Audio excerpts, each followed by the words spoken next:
Hoje foi publicada pelo portal UOL uma nova entrevista do procurador da República, Deltan Dallagnol. Ele tratou de questões jurídicas relativas ao ex-presidente Lula. Venho aqui rebater e demonstrar mais uma vez que o procurador não tem razão.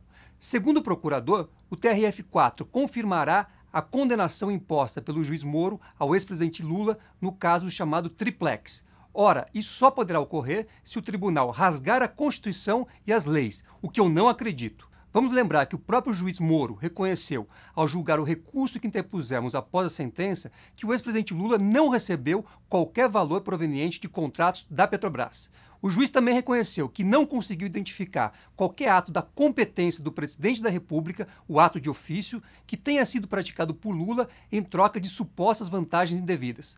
Qual a consequência disso? Primeiro, Lula não poderia sequer estar sendo julgado no âmbito da Lava Jato. Segundo, não há como se cogitar do crime de corrupção que foi atribuído ao ex-presidente. Afora isso, o próprio juiz Moro também afastou que Lula seja o proprietário do Triplex.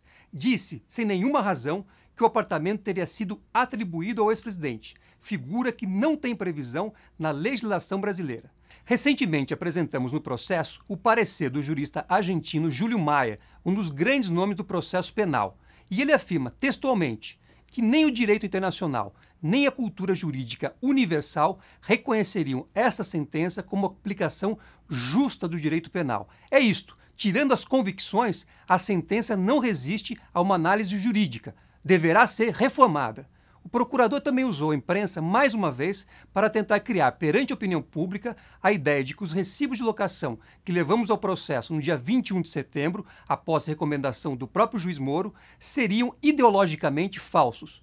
Nós já dissemos várias vezes que apresentamos esses documentos com a segurança de que eles foram emitidos pelo proprietário contemporaneamente ao pagamento dos aluguéis. Se quiserem questionar, façam uma perícia, mas não usem, uma vez mais, da convicção no lugar da realidade dos fatos e da realidade jurídica. O proprietário do imóvel não questiona que ele assinou os recibos, dando quitação à dona Marisa, que era a inquilina, na forma da lei. A lei prevê que a quitação é a prova mais plena do recebimento de valores. Até quando irão desconsiderar a lei civil? Já inventaram uma propriedade de fato que não existe. Agora querem retirar o valor jurídico da quitação? Não bastasse, mostramos no processo, no último dia 11 de outubro, que o proprietário do imóvel declarou à Receita Federal e à Polícia Federal, em junho e outubro de 2016, respectivamente, que recebia os aluguéis em dinheiro. A quebra do sigilo bancário do proprietário, que está no processo, mostra que ele recebeu inúmeros depósitos em dinheiro entre 2011 e 2015. O valor total desses depósitos é cerca de 7 vezes maior do que a somatória de todos os aluguéis do período. O proprietário do imóvel pagou, mês a mês, carnê-leão relativo ao recebimento dos aluguéis. Esse é o imposto de regime de caixa, ou seja, pressupõe o recebimento dos valores. O contador, que também trabalhava para o proprietário, declarou que recebia das mãos e periodicamente os recibos de aluguel. A nova versão apresentada pelo proprietário em seu interrogatório diversa de tudo que ele já havia informado às autoridades de que teria recebido no final de 2015, no Hospital Sírio-Libanês, informação do advogado Roberto Teixeira de que os aluguéis começariam a ser pagos naquele momento, foi desmentida por ofícios encaminhados pelo próprio hospital ao juiz Sérgio Moro. O hospital disse não apenas que o advogado não visitou o proprietário, mas também que ele jamais esteve no hospital naquele período. Esses são apenas alguns elementos que desmontam a tese de que os recibos seriam ideologicamente falsos. Quer saber mais?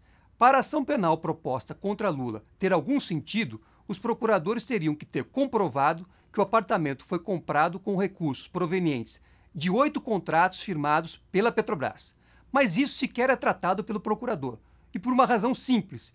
Isso não é verdade e por isso não existe qualquer elemento que possa confirmar esta afirmação feita na denúncia para direcionar o processo ao juiz Sérgio Moro. Agora, mudando a versão da denúncia, o procurador diz que a compra do apartamento ocorreu com recursos da Odebrecht.